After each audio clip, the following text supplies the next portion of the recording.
قصد السبیل، وہ راستہ جو سیدھا انسان کو اپنے منزل مقصود تک پہنچا دے۔ یہ قرآن مجید کی 3 اصطلاحات ہیں، اس پر انسان کا قدم جمع رہے،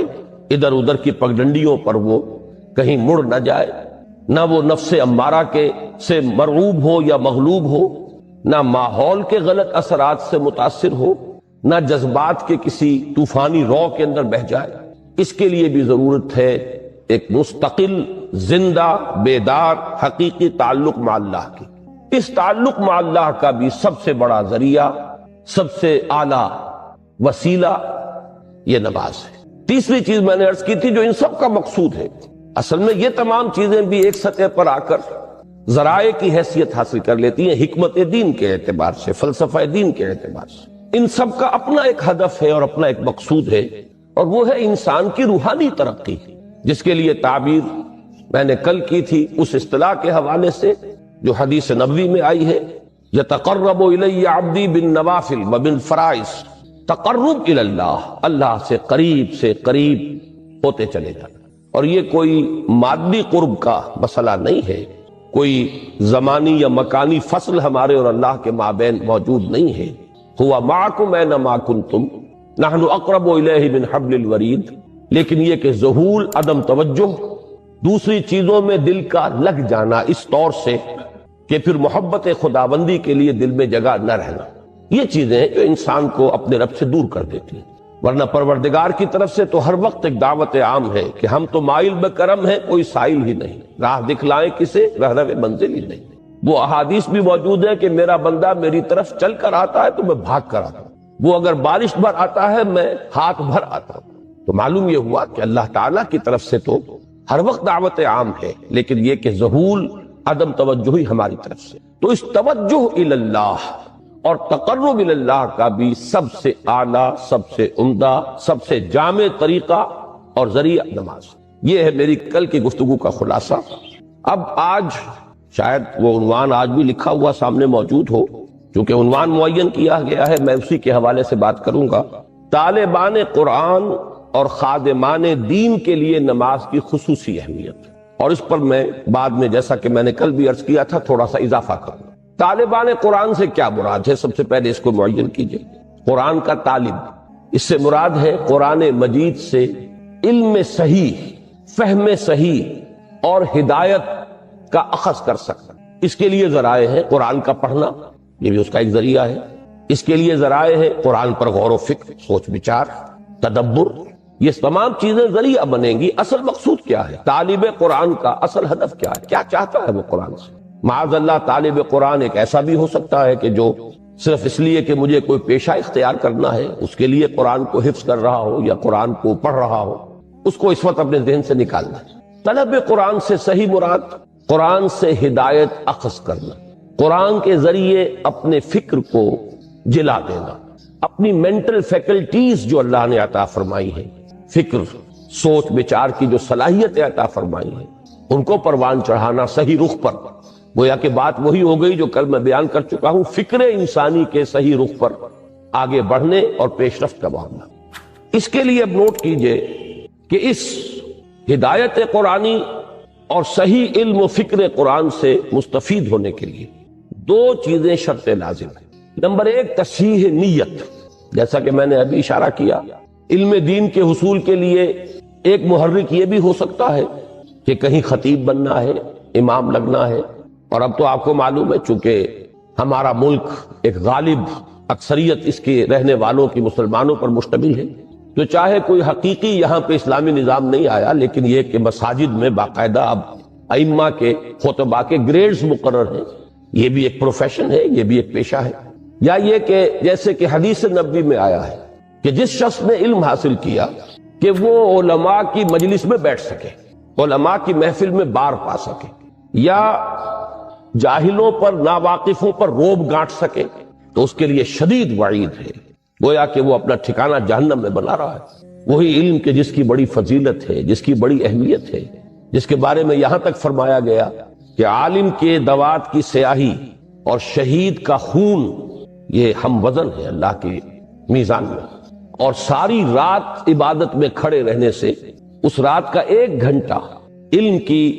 کہ درس و تدریس پڑھنے پڑھانے میں صرف کر دینا افضل ہے۔ ساری رات ایک شخص جاگتا ہے اور نوافل ادا کرتا ہے، اس کے مقابلے میں ایک شخص 1 گھنٹہ وہ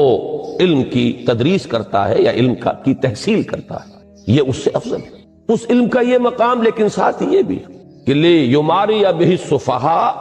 او لیجاری بہ العلماء، اگر مقصد یہ ہو کہ انسان علماء کی محفل میں بیٹھ سکے، ان کی اصطلاحات میں گفتگو کر سکے، یہ نہ محسوس ہو کہ یہ شخص جو ہے یہ تو ہمارے مابین بیٹھنے کے قابل نہیں ہے، یہ ہماری اصطلاحات سے واقف نہیں ہے، اس لیے کچھ چیزوں کا علم حاصل ہو جائے، یا یہ کہ جو بے علم لوگ ہیں ان پر انسان دھوس جما سکے، روب گانٹ سکے۔ اس کے برعکس وہ حدیث بھی میں نے آپ کو سنائی ہے کہ حضور صلی اللہ علیہ وسلم نے فرمایا کہ جس شخص کو موت آئی اس حال میں، من جاءہ الموت وہو یطلب العلم، کہ وہ ابھی علم کی تحصیل کر رہا تھا، لیکن کس مقصد کے تحت؟ لیحیی بہ الاسلام، تاکہ وہ اس کے ذریعے سے اسلام کو زندہ کرے، مقصد یہ ہے۔ فبینہ وبین النبیین درجۃ واحدۃ فی الجنہ،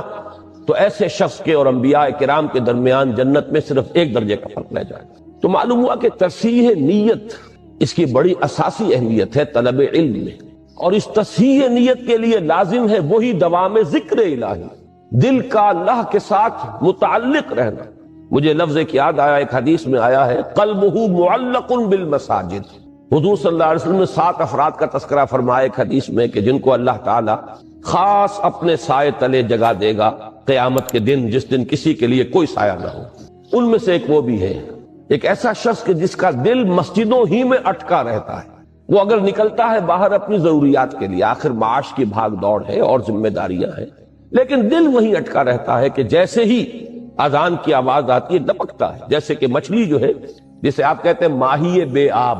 مچھلی کو اگر آپ پانی سے نکال لیں گے تڑپے گی۔ اسی طریقے سے ایک مسلمان کی کیفیت مسجد سے باہر جو وقت وہ گزارتا ہے مجبوراً، تو اس کو اس کیفیت میں گزرنا چاہیے۔ اسی طریقے سے میں نے لفظ استعمال کیا کہ دل اللہ سے اگر متعلق نہ رہے، قلبہ معلق بالمساجد، اسی طریقے سے اللہ کے ساتھ دل اگر معلق نہ رہے، جڑا نہ رہے، تو نیت جو ہے اس میں فساد آ جائے گا۔ نیت ہی میں تو فساد ہے، جس کے لیے کہ شیطان دل میں پھوکے مارنے لگتا ہے، اور ذکر سے خالی قلب کے بارے میں یہ حدیث میں کل آپ کو بتا چکا ہوں۔ تو معلوم یہ ہوا کہ قرآن مجید سے صحیح فکر، صحیح علم، صحیح سوچ، حقیقی ہدایت کے اخذ کرنے کے لیے شرط لازم ہے تصحیح نیت، اس کے لیے لازم ہے دوام ذکر، اور دوام ذکر کا سب سے اعلیٰ، سب سے عمدہ، سب سے جامع طریقہ یہ کل ہم دیکھ چکے کہ ذکر کی میں نے آپ کو اقسام بتائی، ذکر غیابی، ذکر حضوری، پھر یہ کہ ایک ذکر صرف ذہنی و فکری ہے، اس کے ساتھ ایک ذکر وہ ہے جس میں عمل کو بھی شامل کر لیا گیا۔ یہ جملہ پہلو نماز میں جمع ہو گئے، ذکر غیابی بھی ہے، ذکر حضوری بھی ہے، خطاب بھی ہے، دعا بھی ہے، مخاطبہ و مکالمہ بھی ہے، ہم کلامی بھی ہے، الصلاۃ معراج المومنین اسی لیے اسے کہا گیا۔ پھر یہ کہ اس میں نہ صرف ہم کچھ کہہ رہے ہوتے ہیں، بلکہ یہ کہ اس کے ساتھ جو ہمارا رکوع اور سجود ہے، یہ گویا کہ عملاً اس وقت ہم تعظیم کر رہے ہوتے ہیں اللہ کی۔ تو پھر جوڑتے جائیے بات کو، اس لیے کہ یہ ربط قائم نہیں ہوگا تو پھر کوئی فائدہ نہیں ہوگا، سوائے اس کے کہ ایک واعظ آپ نے سن لیا کہ طالب قرآن کے لیے صحیح معنی میں قرآن کی ہدایت سے استفادے کے لیے شرط اول جو شرط لازم کی حیثیت رکھتی ہے وہ ہے تصحیح نیت، اس کے لیے ضروری ہے دوام ذکر، اور ذکر کا جامع ترین، بلند ترین طریقہ، ذریعہ نماز۔ اسی طرح طالب قرآن کے لیے ایک دوسری شرط ہے، وہ شرط یہ ہے کہ جیسے جیسے علم اور ہدایت حاصل ہو اس کے ساتھ ساتھ عمل بھی فوراً شروع ہو جائے۔ اس میں اگر گیپ واقع ہو جائے گا، ایک بات سمجھ میں آ گئی ہے، ذہن پر منکشف ہو گئی، دل نے گواہی دے دی کہ ہاں بات ٹھیک ہے، دیکھنا تقریر کی لذت کے جو اس نے کہا، میں نے یہ جانا کہ گویا یہی میرے دل میں تھا، میری فطرت یہی کہہ رہی ہے، مجھے اپنے اندر سے اسی بات کی گواہی مل رہی ہے۔ اب ذہن اور قلب کا متفقہ فیصلہ ہو چکا کہ یہ صحیح ہے۔ اب اگر فوری طور پر عمل اس رخ پر نہ مڑے، اگر موڑنے کی ضرورت ہو، پہلے سے اس پر انسان عامل ہے تو مزید انشراح ہوگا، مزید انبساط ہوگا، مزید اس پر اعتماد پیدا ہوگا، مزید اطمینان حاصل ہوگا۔ یہی وہ لفظ ہے کہ جو آیا ہے بلند ترین کیفیت کے لیے نفس انسانی کے نفس مطمئنہ، یا ایتھا النفس المطمئنۃ ارجعی الی ربک راضیۃ مرضیہ، تو پہلے سے اس پر عامل ہے تو مزید اطمینان، مزید انشراح پیدا، نہیں ہے تو اب اس کی طرف رخ کو موڑنا لازم، یہ نہیں کریں گے تو وہی گیپ شروع ہو جائے گا، لما تقولون ما لا تفعلون، کیوں کہتے ہو جو کرتے نہیں۔ یہاں سے جو گیپ شروع ہوتا ہے انسان کے فکر و عمل کا گیپ کہہ لیجئے، علم و عمل کا فصل کہہ لیجئے، قول و فعل کا تضاد کہہ لیجئے، یہی ہے کہ جو آگے بڑھ کر یہی وہ روگ ہے، یہی وہ مرض ہے۔ قرآن مجید میں بار بار آیا ہے فی قلوبہم مرض فزادہم اللہ مرضا، یہ روگ ہے جو ترقی کر کے پھر اس مقام تک انسان کو لے جاتا ہے جو کھلم کھلا اور صریحاً کفر سے بھی اللہ کو زیادہ مبغوض اور ناپسند، یعنی نفاق۔ اب اس عمل کے لیے بھی یہ کل ہم دیکھ چکے، اس عمل کے لیے لازم ہے وہی تعلق مع اللہ، اور اس کے ذریعہ وہی ذکر دوام، ذکر مدام، اور اس کے لیے اس کی بلند ترین جامع ترین صورت نماز۔ اب یہی دیکھیے سورہ بنی اسرائیل کی جو 2 آیات میں نے آپ کو، بلکہ ایک ہی آیت میں پڑھ سکا، دوسری رہ گئی، اس میں اسی کی طرف اشارہ ہے۔ اقیم الصلاۃ لدلوک الشمس الی غسق اللیل وقرآن الفجر، نماز کو قائم رکھو سورج کے ذرا ڈھلنے سے لے کر رات کے گہرے ہو جانے تک، یہ ہے ایک دوام صلاۃ۔ یہ آیت جو ہے اس کے الفاظ پر غور کیجئے، قائم رکھو نماز کو لدلوک الشمس الی غسق اللیل، سورج جب نصف النہار پر ہوتا ہے، ذرا سا ڈھل گیا مغرب کی طرف، یہ اس کا دلک ہے دلوک الشمس، اور جب غروب ہو گیا اور اس کے بعد رات تاریک ہو گئی، رات تاریکی کا پردہ خوب گہرا دبیز ہو گیا، تو یہ غسق اللیل ہے۔ یہاں سے وہاں تک تو نماز کو قائم رکھنا ہے، اس کی کچھ نہ کچھ کیفیت انسان کو محسوس بھی ہوتی ہے ذاتی طور پر، خاص طور پر سردیوں کے موسم میں دن چھوٹے ہوتے ہیں، تو پھر آپ کو معلوم ہے کہ ذرا سا سورج ڈھلا ہے تو ظہر بمشکل 1 گھنٹہ گزرے گا، 1.5 گھنٹہ عصر، پھر بمشکل 1 گھنٹہ سوا گھنٹہ مغرب، پھر گھنٹہ 1.5 گھنٹہ عشاء۔ اور اس میں جو شخص واقعتاً نماز کا پابند ہو، اس کے لیے تو مسجد کی آمد و رفت ہے مسلسل، گویا کہ وہ نماز ہی میں ہے۔ یہ تو ایسے ہی ہے کہ جیسے آپ نماز کے دوران بھی تو سلام پھیر لیتے ہیں نا، ابھی آپ نے 4 رکعت سنت کی ادا کر لی، سلام پھیر لیا، اب آپ نماز میں نہیں ہیں، اس کے بعد پھر اب آپ کھڑے ہوئے ظہر کی جماعت میں، پھر نماز میں آ گئے، اس کے بعد پھر سلام پھر گیا، اب آپ نماز میں نہیں ہیں، لیکن در حقیقت یہ پوری ایک نماز ظہر ہے۔ اسی طریقے سے وقفے سے مسجد سے نکلنا تو ہوا ہے، لیکن یہ کہ بعین ہی اسی تشبیہ کو سامنے رکھیے تو گویا کہ نماز مسلسل قائم رہی ہے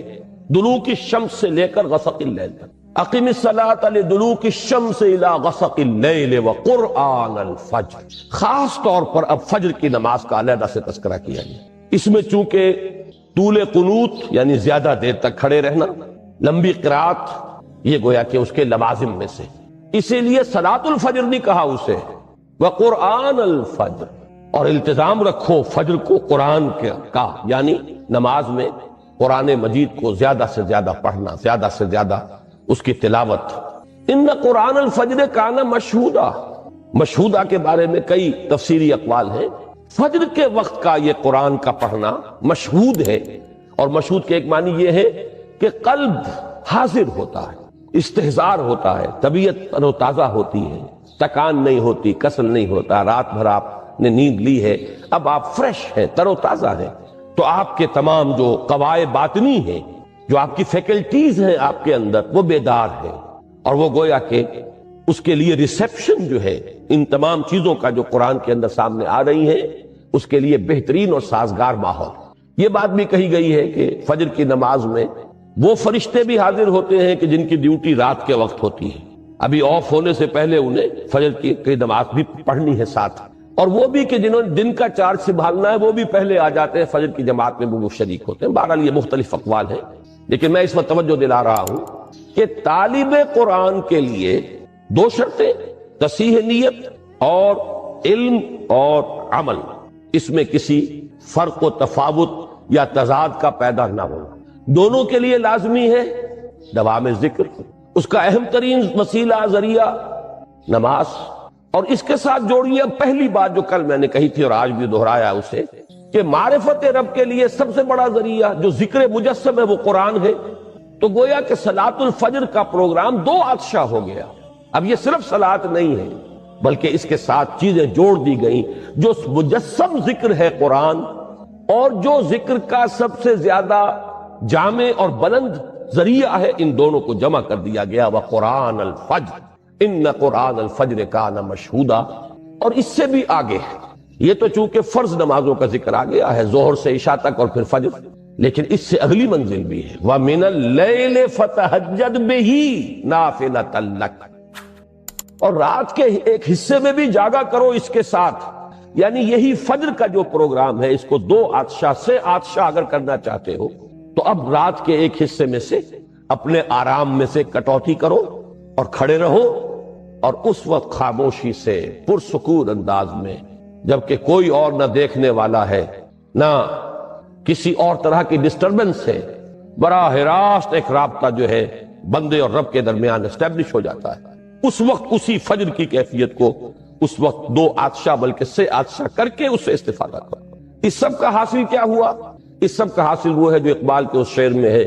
کہ چوں بجاں در رفت جہاں دیگر شود، جہاں چو دیگر شد جہاں دیگر شود۔ جب یہ قرآن کسی کے اندر اتر جاتا ہے، اس کے اندر تبدیلی آ جاتی ہے، اندرونی کیفیات، اندرونی احساسات، اندرونی میلانات، اندرونی رجحانات، انہی کو ہم کہیں گے جو اقدار ہیں، جو ویلیوز ہیں، ان میں انقلاب آ جائے گا۔ اور جب یہ انقلاب اندر سے آئے تو پھر یہ نہایت محکم، نہایت پائیدار انقلاب ہوتا ہے، اور بہت پرتاثیر انقلاب ہوتا ہے کہ ایک فرد کے انقلاب سے ایک عالمی انقلاب کا جو پروسیس ہے انیشیٹ ہو سکتا ہے۔ اس جیسے آپ کہتے ہیں کہ چراغ سے چراغ جلتا ہے، دیے سے دیا روشن ہوتا ہے، اسی طریقے سے ایک شخص کے اندر یہ کامل انقلاب، صحیح انقلاب، اب اس انقلابی پروسیس کو جو ہے انیشیٹ کر دے گا، شروع کر دے گا۔ اسی لیے کہا چوں بجاں در رفت جہاں دیگر شود، جہاں چو دیگر شد جہاں دیگر شود۔ اس جہاں دیگر شود کے 2 حصے ہو گئے، ایک تو اس کے لیے زمین اور آسمان بدل گئے، پہلے وہ کچھ اور نظریات تھے، اب کچھ اور نظریات ہیں، پہلے نقطہ نظر اور تھا، اب نقطہ نظر اور ہے، تو فار دیٹ پرٹیکولر پرسن پوری دنیا بدل گئی، پوری کائنات بدل گئی۔ اور ایک یہ کہ پورے اس دنیا میں انقلاب برپا کرنے کے عمل کا بھی آغاز ہو۔ اب آئیے دوسری شے کی طرف، خادمان دین، ان کے لیے نماز کی کیا اہمیت ہے؟ یہاں بھی پہلے ہمیں ڈیفائن کرنا ہوگا خادمان دین سے مراد کیا ہے۔ خدمت دین کسے کہتے ہیں؟ ایک تو آپ اپنے بوڑھے والدین کی بھی خدمت کرتے ہیں، اس میں بھی ایک مجھے دلچسپ واقعہ یاد آ گیا ہے جو مولانا روم نے لکھا حکایت کے پیرائے میں بات کو سمجھانے کے لیے، کہ حضرت موسیٰ ایک دفعہ کہیں سے گزر رہے تھے، انہوں نے ایک گڈریے کو دیکھا، چرواہا، جنگل بیابان میں، تنہائی میں وہ مناجات کر رہا تھا، اللہ سے ہم کلام تھا کہ اے رب اگر تو میرے سامنے آ جائے تو میں تیرے پاؤں دھوؤں، تیرے پاؤں دباؤں، تیرے سر میں سے جوئیں نکالوں، تیرا سر دھوؤں۔ اب ایک تصور یہ تھا اس کا، کوئی ہوگا اس کا کوئی بزرگ، کوئی بوڑھی والدہ، بوڑھا والد، یا کوئی چودھری ہوگا اس کا جو اسے یہ خدمتیں لیتا ہوگا، تو اس کے ذہن میں خدمت کا یہی ایک تصور تھا، تو اپنے اس ذہن کی محدود سی دنیا میں وہ یہی چیزیں آفر کر رہا تھا اللہ کو کہ اللہ میرے دل میں تو مجھے وہ شعر یاد آ رہا اقبال کا کہ کبھی ہے حقیقت منتظر نظر آ لباس مجاز میں، کہ ہزاروں سجدے تڑپ رہے ہیں میری جبین نیاز۔ تو ایک جذبہ ہے، اللہ سامنے ہو ہم کیا کریں گے؟ ہر شخص جو ہے وہ اپنے ذہن کی سطح کے مطابق ہی سوچے گا کہ وہ کیا کرے گا۔ تو اس غریب نے جو کچھ اس کی ذہنی سطح تھی اس کے مطابق جو ہے وہ اللہ کے ساتھ یہ بات کی۔ حضرت موسیٰ علیہ السلام نے ڈانٹ دیا، یہ کیا کفر بک رہے ہو تم؟ اب وہ اپنی ایک خاص کیفیت میں تھا، اس نے چیخ ماری، کپڑے پھاڑے اور نکل گئی۔ تو اللہ تعالیٰ نے فرمایا حضرت موسیٰ سے، یہ کوئی حدیث نہیں ہے، یہ ایک حکایت ہے، یوں سمجھ لیجئے بات کو سمجھانے کے لیے، کہ اے موسیٰ تم نے کیا کیا؟ میرا یہ بندہ میرے ذہن اور فکر کے مطابق مجھ سے میرے ساتھ مشغول تھا، مجھ سے ہم کلام تھا، تم نے ہمارا یہ تعلق توڑ دیا۔ تو برائے وصل کردہ نام دی، نہ برائے فصل کردہ نام دی۔ تمہیں ہم نے بھیجا ہے لوگوں کو ہم سے جوڑنے کے لیے، نہ کہ کاٹنے کے لیے۔ بہرحال یہ بات کیوں آ گئی کہ خدمت دین کا کیا تصور، اللہ کی کیا خدمت آپ کر سکتے ہیں، اللہ کے رسول کی کیا خدمت آپ کر سکتے ہیں، اللہ کے دین کی کیا خدمت آپ کر سکتے ہیں؟ اس لیے کہ اللہ اور اس کے رسول کے لیے لفظ نصرت تو قرآن مجید میں آیا، یا ایھا الذین آمنوا کونوا انصار اللہ، اے اہل ایمان اللہ کے مددگار بن جاؤ۔ کما قال عیسیٰ ابن مریم للحواریین من انصاری اللہ، جیسے کہ عیسیٰ ابن مریم نے کہا تھا حواریوں سے کون ہے میرا مددگار اللہ کی طرف۔ تو نصرت قرآن، نصرت خدا و رسول، یہ تو قرآن کی اصطلاح ہے۔ سورہ حدید میں فرمایا وَلِيَعْلَمَ اللَّهُ مَن يَنصُرُهُ وَرُسُلَهُ بِالْغَيْبِ، اللہ دیکھنا چاہتا ہے کہ کون ہے اس کے وفادار بندے جو اس کی اور اس کے رسولوں کی مدد کرتے ہیں غیب میں ہونے کے باوجود۔ تو یہ نصرت خدا و رسول سے مراد کیا ہے، خدمت خدا و رسول سے مراد کیا ہے، اس لیے کہ اسی کا نام ہوگا خدمت دین۔ اس میں بھی دو چیزیں، جیسے کہ میں نے عرض کیا تھا کہ طالب قرآن کے لیے دو شرطیں ہیں، تصحیح نیت اور علم اور عمل کے اندر توافق، ہم آہنگی۔ اسی طرح خدمت دین کے دو درجے ہیں، ایک ہے دعوت دین، اللہ کا پیغام لوگوں تک پہنچا دیں، سوئے ہوئوں کو جگانا، نیند کے ماتوں کو ہوشیار کرنا، بھولے اور بھٹکے ہوئے راہی جو ہیں ان کو صحیح راستے کی طرف، ان نشاندہی کر کے صحیح راستے کی، انہیں اس راستے کی طرف بلانا، یہ ہے دعوت دین، اللہ کے راستے کی طرف بلانا۔ ادع الی سبیل ربک بالحکمت والموعظۃ الحسنۃ وجادلھم باللتی احسن، بلاؤ اپنے رب کے راستے کی طرف حکمت کے ساتھ اور اچھی نصیحت کے ساتھ، اور کہیں مجادلہ اور جھگڑا بھی کرنا پڑ جائے تو بھی بڑے خوبصورت انداز میں۔ کوئی ضدی آدمی ایسے بھی ہوتے ہیں کہ جن کے ساتھ ذرا مناظرے کا اور مجادلے کا انداز اختیار کرنا پڑتا ہے، لیکن اس میں بھی تمہاری طرف سے تمہارے طرز عمل میں ظاہر ہونا چاہیے کہ نہایت عمدگی کے ساتھ، خوبصورتی کے ساتھ۔ تو یہ جو دعوت دین ہے یہ خدمت دین کی پہلی منزل ہے، اور خدمت دین کی دوسری منزل اقامت دین، دین کو قائم کرنا۔ اسی کو ہم آج کل جو ہے ایک نئی اصطلاح کے حوالے سے تعبیر کر رہے ہیں، اسلامی انقلاب، پورے نظام کو بدل دینا۔ اس کے نظام میں اس وقت جو بھی قائم ہے، جو کجی ہے، اللہ سے دوری ہے، دین سے بعد ہے، ظلم ہے، ناانصافیاں ہیں، استحصال ہے، ان سب کا قلع قمع کر کے جیسے کہ ایک فرد اللہ کا بندہ بن جائے، ایسے ہی پورا نظام اللہ کی بندگی میں آ جائے، یہ اقامت دین۔ اس کے لیے جد و جہد، اس کے لیے محنت، اس کے لیے جان اور مال کا کھپانا، اس کے لیے جہاد بالمال والنفس یا انفاق مال و بذل نفس۔ اب یہ اصطلاحات ہیں۔ جہاد کے معنی کشاکش، رسہ کشی، کہ ایک طرف وہ ہیں جو باطل کے علمبردار ہیں، وہ چاہتے ہیں کہ باطل نظام یہاں پر قائم رہے، یا کوئی اور ہیں جو کسی اور باطل کے پیروکار ہیں، وہ چاہتے ہیں کہ وہ باطل نظام یہاں آ جائے۔ مثلا اگر جاگیرداری اور سرمایہ داری کا باطل نظام چل رہا ہے تو خارج میں ایسے لوگ بھی ہیں کہ جو اس کو ملیامیٹ کر کے کمیونزم کا باطل نظام لانا چاہتے ہیں۔ تو دو قوتیں ہو گئی، ایک وہ جو سٹیٹس کو رکھنا چاہے، جو نظام ہے وہ رہے، جاگیردار اور سرمایہ دار تو یہ چاہیں گے کہ نظام بالکل بدلے ہی نہیں، جیسا ہے ویسا ہے، اس لیے کہ ان کے مفادات اس سے وابستہ، انہیں وہاں مراعات ملی ہوئی ہے، ان کی حیثیتیں ہیں۔ جہاں قبائلی نظام ہے، قبائلی سردار جو ہے وہ کبھی نہیں چاہے گا کہ وہ نظام ختم ہو جائے۔ تو ایک قوت تو وہ ہے جو چاہتی ہے کہ جو نظام ہے وہ برقرار رہے، سٹیٹس کو، نو چینج واٹس ایور۔ وہ دفاع کرتی ہے وہ قوت ہر اس قوت کے مقابلے میں کہ جو کوئی کسی نوعیت کی بھی تبدیلی لانا چاہے۔ پھر یہ کہ تبدیلی کا بھی ایک دوسرا نقطہ نظر بھی موجود ہے، کمیونزم ہے، اس کے ماننے والے، اس کے چاہنے والے،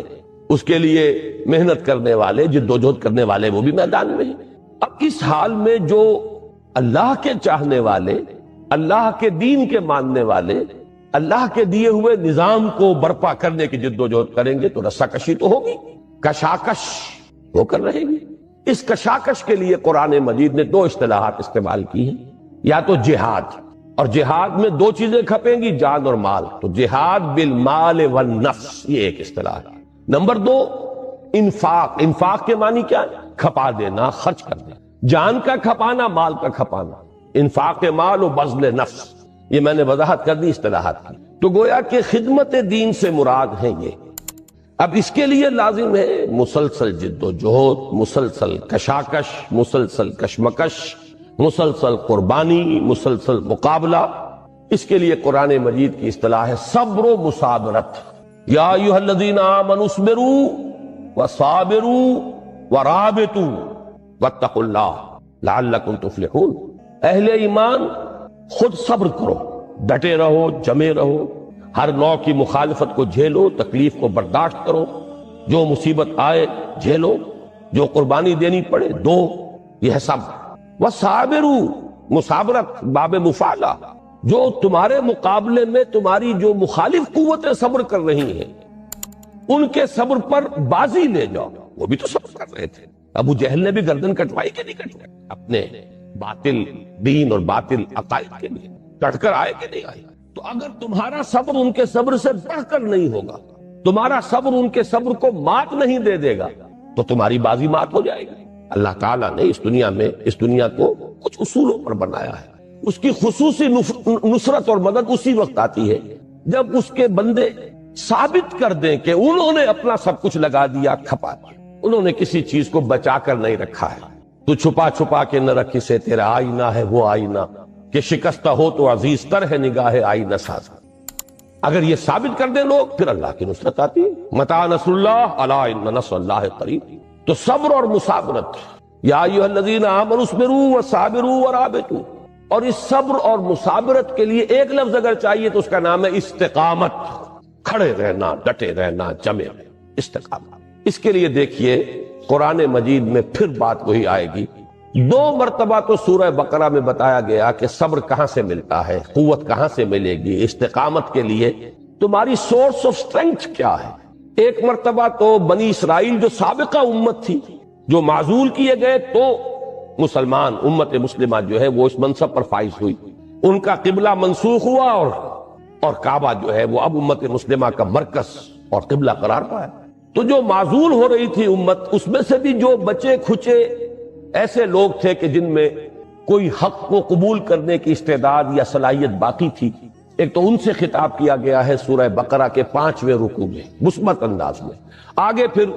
تنقید شروع ہو جاتی ہے، تمہارے اندر یہ خرابیاں ہیں، یہ تمہاری بدعمالیاں ہیں، لیکن 5واں رکوع جو ہے وہ مثبت انداز میں دعوت ہے، جس کا آغاز ہوتا ہے یا بنی اسرائیل اذکروا نعمتی التی انعمت علیکم وانی فضلتکم علی العالمین، یا ایھا الذین آمنوا وَأَوْفُوا بِعَهْدِكُمْ، اپنے عہد کو پورا کرو۔ لیکن یہ کہ اس کا اختتام ہوتا ہے کہ آسان کام نہیں ہے ایک نئی نبوت اور نئی رسالت کو تسلیم کر لینا۔ تعصب پیدا ہو چکا ہے، عصبیت پیدا ہو چکی ہے، اپنی برتری کا احساس پیدا ہو چکا ہے۔ اب ایک امی قوم میں اللہ نے ایک نبی کو کھڑا کر دیا، ان کے پندار کے لیے ایک بہت بڑا چیلنج۔ تو یہ جو مشکل اور کٹھن مرحلہ تھا، اس کو آسان بنانے کے لیے اس رکوع کے آخر میں فرمایا وَاسْتَعِینُوا بِالصَّبْرِ وَالصَّلَاةِ، مدد حاصل کرو 2 چیزوں سے، صبر سے اور نماز۔ گویا کہ یہ صبر اور صلاۃ جڑے ہوئے ہیں، یہ باہم لازم و ملزوم ہیں، انسیپریبل ہیں، ان کو ایک دوسرے سے جدا نہیں کیا جا سکتا۔ پھر اب غور سے سنیے، یہ ترتیب ہے۔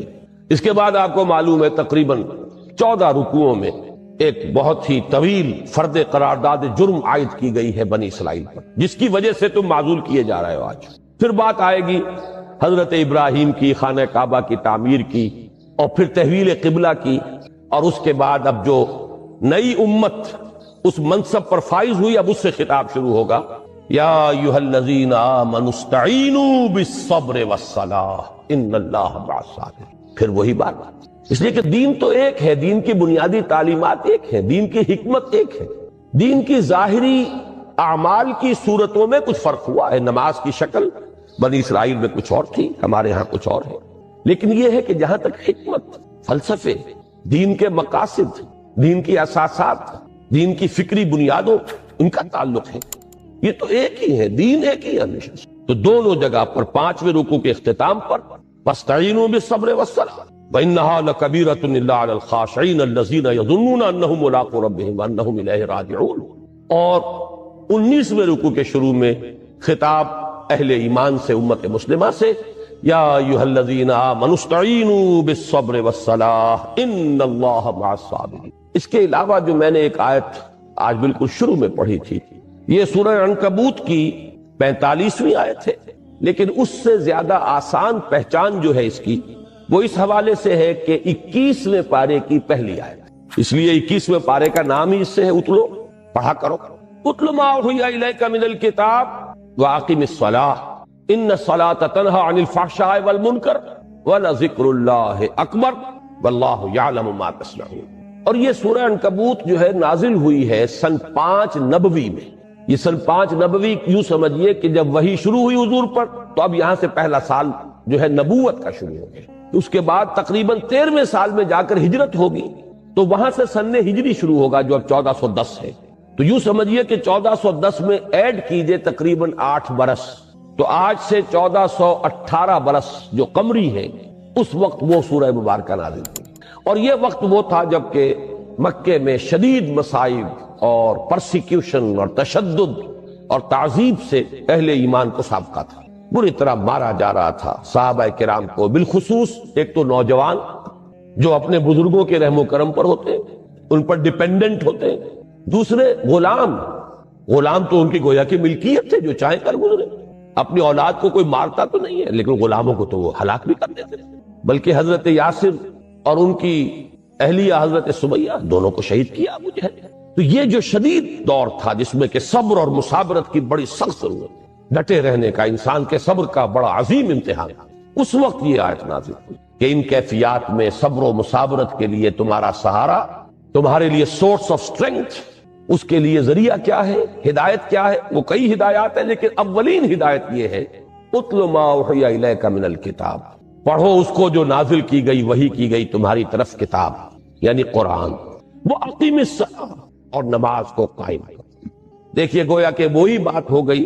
کہ قرآن اور نماز کو جب یکجا کر دیا جائے تو اب یہ دو عطشہ ہو گئی، مجسم ذکر قرآن اور ذکر الہی کا جامع ترین اور بلند ترین ذریعہ نماز، جیسے وہاں تھا سورہ بنی اسرائیل کی 2 آیتوں میں اقیم الصلاۃ لدلوک الشمس الی غسق اللیل وقرآن الفجر ان قرآن الفجر کان مشہودا ومن اللیل فتہجد بہ نافلۃ لک۔ صرف یہ کہ یہاں ترتیب جو ہے اس کے برعکس ہے، وہاں پہلے نماز کا ذکر ہے اس کے بعد قرآن کا، یہاں پہلے قرآن کا ذکر ہے اس کے بعد نماز کا۔ اقیم اتل ما اوحی الیک من الکتاب واقم الصلاۃ ان الصلاۃ تنہی عن الفحشاء والمنکر، یہ نماز بے حیائی کے کاموں سے اور منکر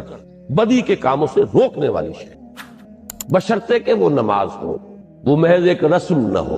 رہ گئی رسم ازاں روح بلالی نہ رہی، فلسفہ رہ گیا تلقین غزالی نہ رہی۔ اگر وہ نماز شعور کے ساتھ ہے، اپنی تمام باطنی کیفیات کے ساتھ ہے، اپنی تمام ظاہری قیود اور ظاہری جو اس کے آداب ہیں ان کے ساتھ ہے، تو اس کا لازمی نتیجہ یہ نکلے گا، اللہ تعالیٰ فرما رہے ہیں تنہا عن الفحشاء والمنکر، گویا کہ انسان کی ذاتی سیرت و کردار کی تعمیر کے لیے بھی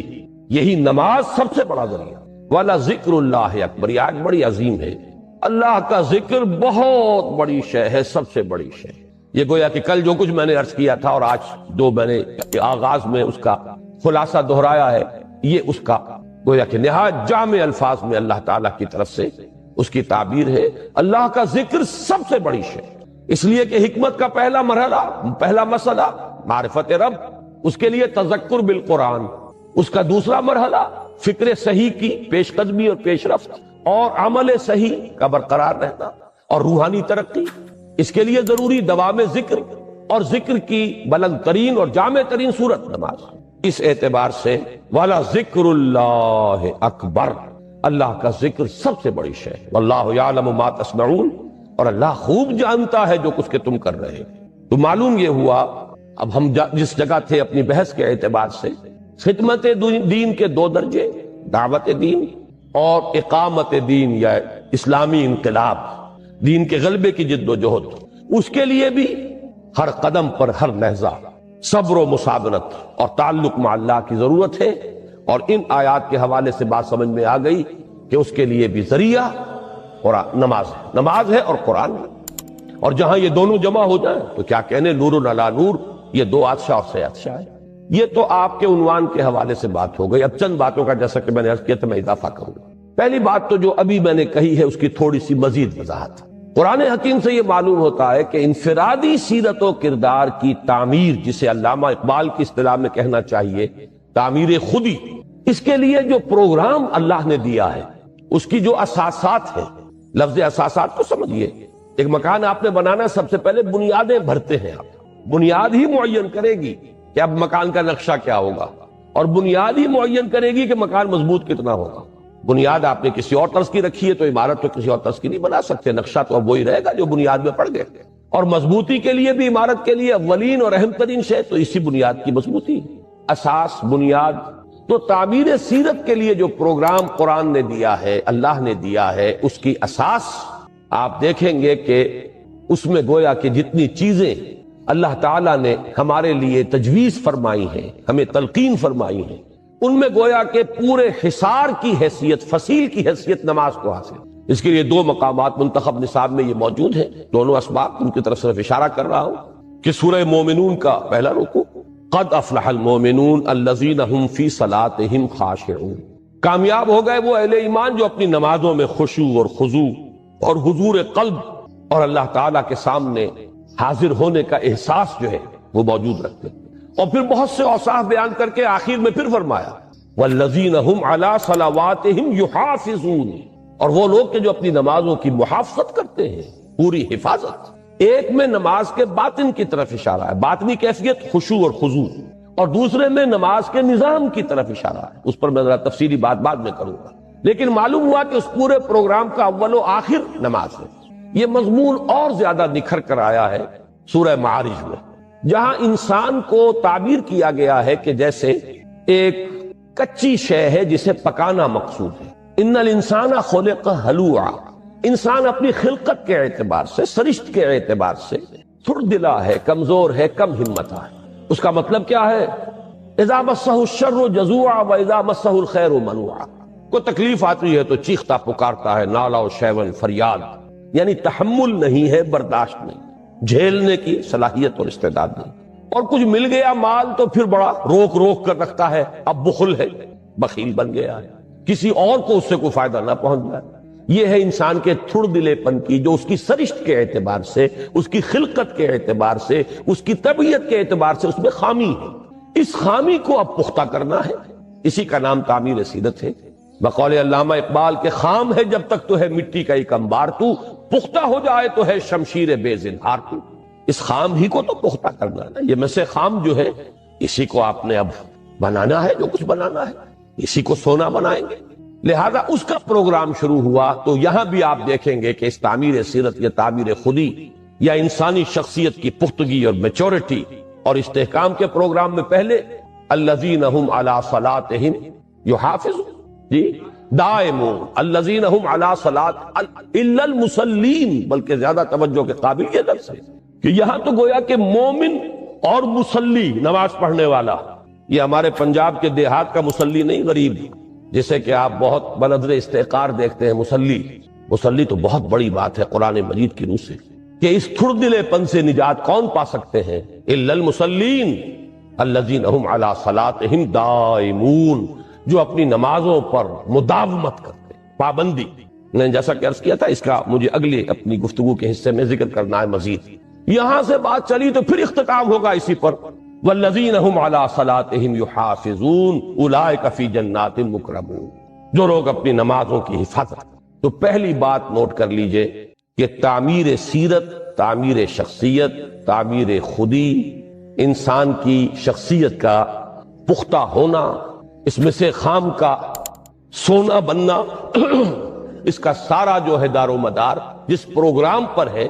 اس پروگرام کا اول و آخر نماز ہے۔ گویا کہ اس پورے پروگرام کو اگر ہم ایک شہر سے تعبیر کریں تو اس شہر کی فصیل جو ہے وہ نماز ہے۔ اب آئیے دوسری بات کی طرف، یہ میری گفتگو کا آخری حصہ ہے۔ میں نے عرض کیا تھا کہ 4 باتیں مجھے عرض کرنی ہیں، 2 آپ کے عنوان کے حوالے سے تھی، 2 اضافی۔ ابھی جیسا کہ میں نے 2 مرتبہ اشارہ کیا، قرآن مجید میں صرف نماز ادا کرنے یا نماز پڑھنے کا ذکر کہیں نہیں ہے، نماز قائم کرنا۔ نماز صرف ایک انفرادی شے کی حیثیت سے نہیں فرض کی گئی، اس کا ایک اجتماعی نظام بنایا گیا ہے، اقامت الصلاۃ، نماز کو قائم کرنا۔ اس قائم کرنے میں 2 پہلو ہو جائیں گے، ایک تو ہوگا انفرادی خالص، وہ تو یہ ہے کہ ایک ایک فرد جو کھڑا ہے اس میں خشوع ہو، حضور ہو، استحضار قلب ہو،